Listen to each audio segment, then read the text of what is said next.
Pernah kepikiran gak sih, apa ya rahasia cinta sejati yang bisa awet selamanya? Hari ini, kita bakal bedah sebuah cerita yang kelihatannya simpel, tapi punya jawaban yang dalam banget soal penerimaan.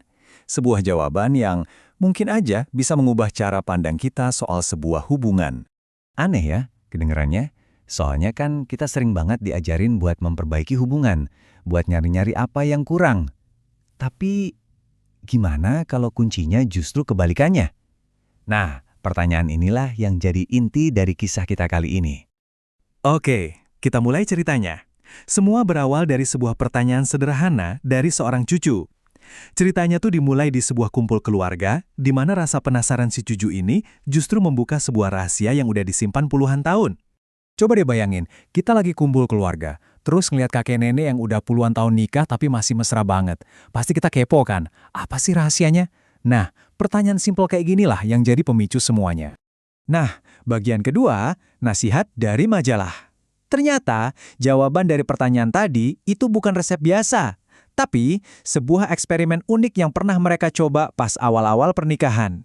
Sebuah tes yang, jujur aja, hampir mengubah segalanya. Idenya sih kedengerannya logis ya. Coba deh catat semua hal yang nggak kita suka dari pasangan. Terus nanti dibahas bareng-bareng biar bisa diperbaiki. Tujuannya? Ya jelas, biar hubungannya jadi sempurna. Akhirnya, mereka berdua setuju buat nyobain cara ini. Aturannya gampang banget. Malam itu, mereka pisah kamar dulu.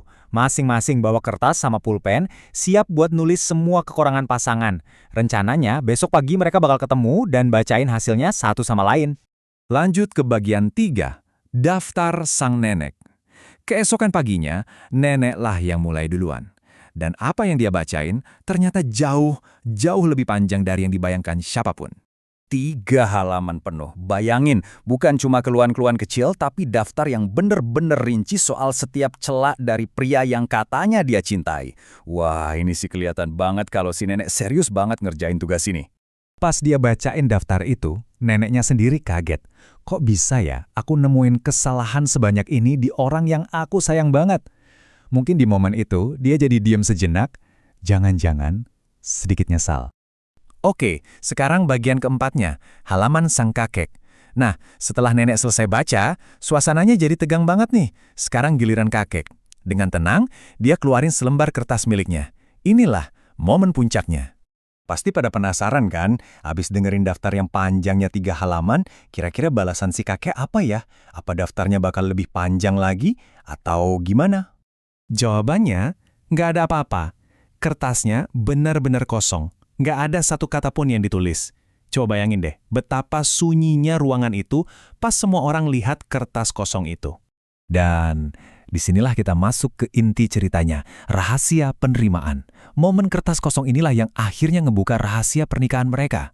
Rahasianya bukan soal mengubah pasangan, tapi tentang sesuatu yang jauh lebih kuat, yaitu mencintai apa adanya.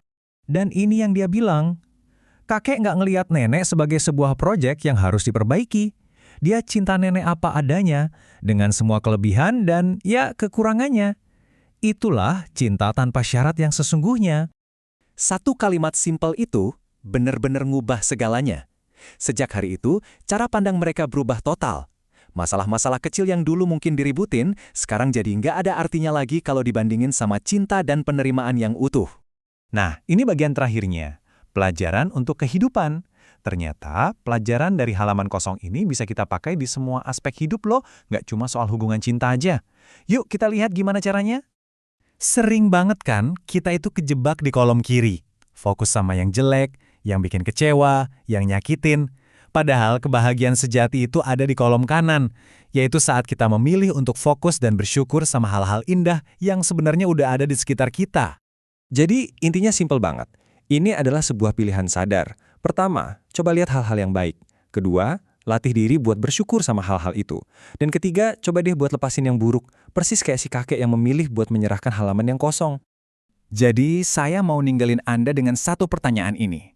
Coba deh, pikirin entah itu pasangan, keluarga, teman, atau bahkan diri Anda sendiri. Siapa dalam hidup Anda yang pantas buat mendapatkan halaman kosong dari Anda? Jawabannya mungkin aja adalah awal dari kebahagiaan sejati yang Anda cari.